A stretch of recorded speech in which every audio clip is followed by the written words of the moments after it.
Bismillahirrahmanirrahim. Assalamualaikum warahmatullahi wabarakatuh. Kami dari kelompok 3 yang beranggotakan saya sendiri, Awatu Zarotunisa, dengan teman saya Almaiza Fayutiara Belianada, ingin mempresentasikan makalah kami yang berjudul Kemajuan Islam pada masa dinasti Umayyah. Nah teman-teman, nanti kita akan menjelaskan 5 poin yang ada dalam dinasti Bani Umayyah. Yang pertama, sejarah berdirinya dinasti Bani Umayyah. Yang kedua, para khalifah dinasti Bani Umayyah. Yang ketiga, masa keemasan atau masa kemajuan dinasti Bani Umayyah. Yang keempat, kemajuan dalam bidang peradaban. Dan yang terakhir yaitu kemunduran dinasti Bani Umayyah. Langsung saja, yang pertama yaitu sejarah berdirinya dinasti Bani Umayyah. Nah, Bani Umayyah sendiri berasal dari nama seorang pemimpin kabilah Quraisy pada zaman jahiliyah yang bernama Umayyah bin Abdul Syams bin Abdul Manaf. Nah, dinasti ini baru masuk Islam pada peristiwa Fathul Makkah. Pada tahun 40 Hijriah terjadi pertikaian politik yang mana hingga mengakibatkan terbunuhnya Khalifah Ali bin Abi Thalib. Secara tidak langsung, masyarakat atau umat Islam pada saat itu bertanya-tanya siapa kiranya yang pantas untuk menggantikan Khalifah Ali bin Abi Thalib. Lalu, umat Islam pada saat itu beramai-ramai mengangkat Al-Hasan bin Ali, putra Ali yang tertua, sebagai khalifah yang sah. Di samping itu, Muawiyah bin Abi Sufyan menempati posisi gubernur provinsi Damaskus.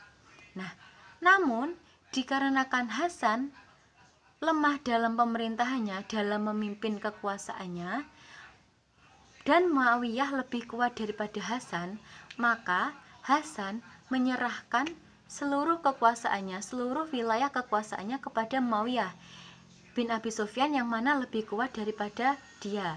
Nah, Muawiyah sendiri menjadi pendiri Bani Umayyah. Karena sudah menjadi pendiri Bani Umayyah, maka karir Muawiyah pun juga meningkat. Nah, Muawiyah diangkat sebagai gubernur di Syria.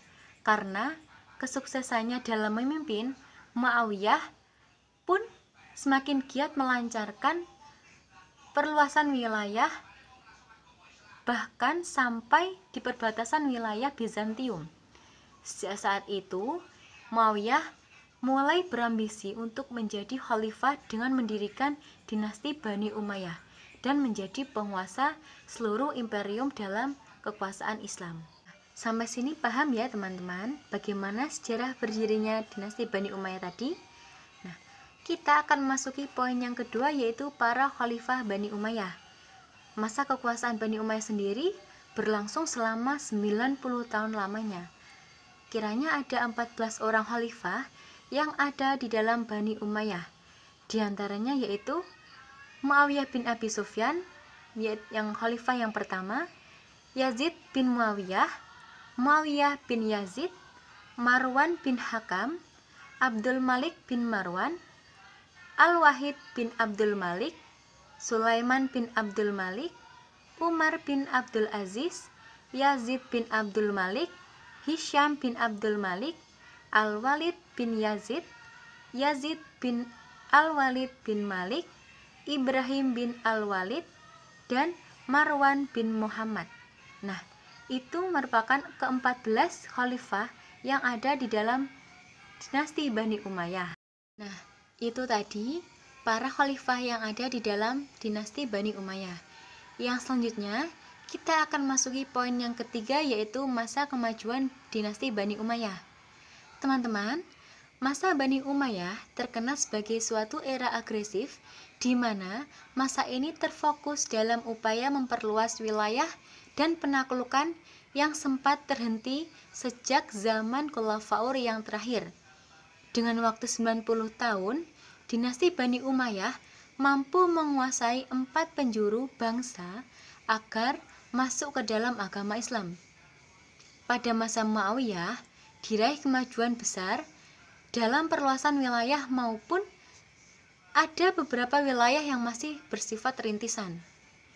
Nah, pada masa kekuasaan Al-Walid, disinilah masa kejayaan Bani Umayyah yang mana pengepungan yang gagal atas kota Konstantinopel di zaman Muawiyah dihidupkan kembali.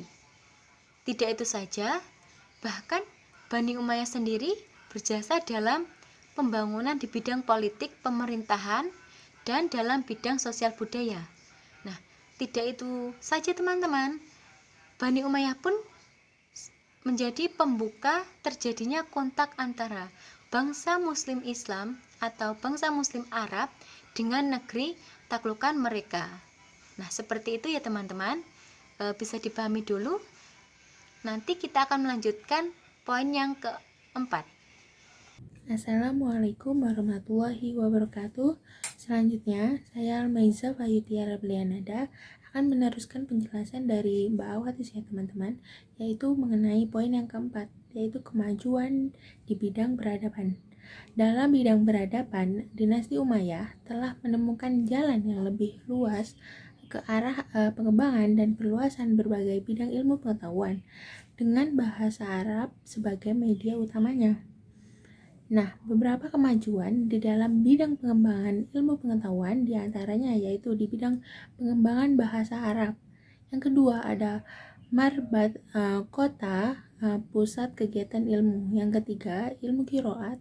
Yang keempat ilmu tafsir. Yang kelima ilmu hadis. Yang keenam ilmu fikih.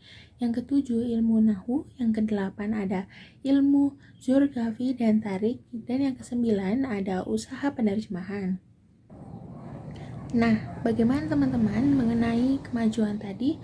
Nah, di sini sekarang saya akan membahas mengenai masa kehancuran dinasti Umayyah.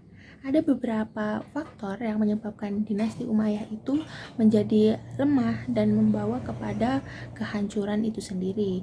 Di antaranya yaitu yang pertama, ada sistem pergantian khalifah melalui garis keturunan adalah sesuatu yang baru bagi tradisi Arab pada waktu itu, yang lebih menentukan aspek senioritas dan pengaturannya itu tidak jelas.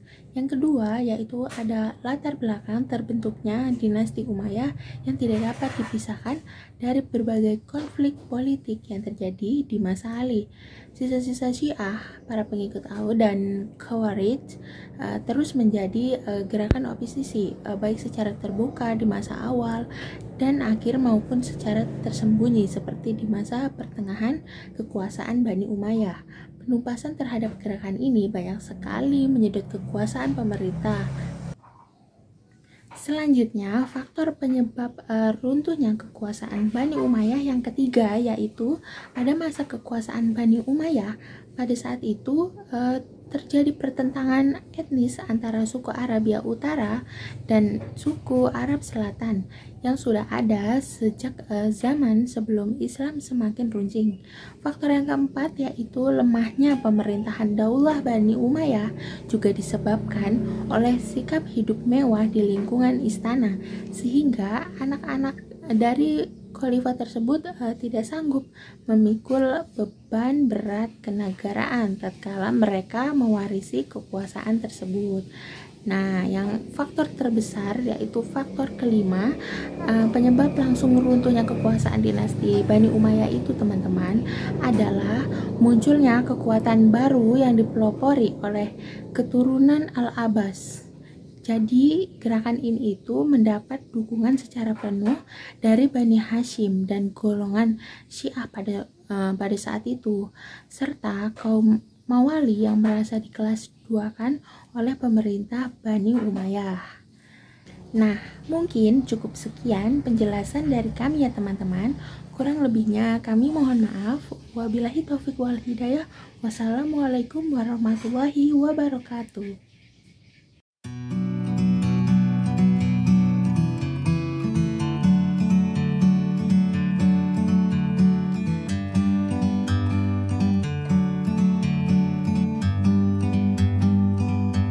Like a bird on a tree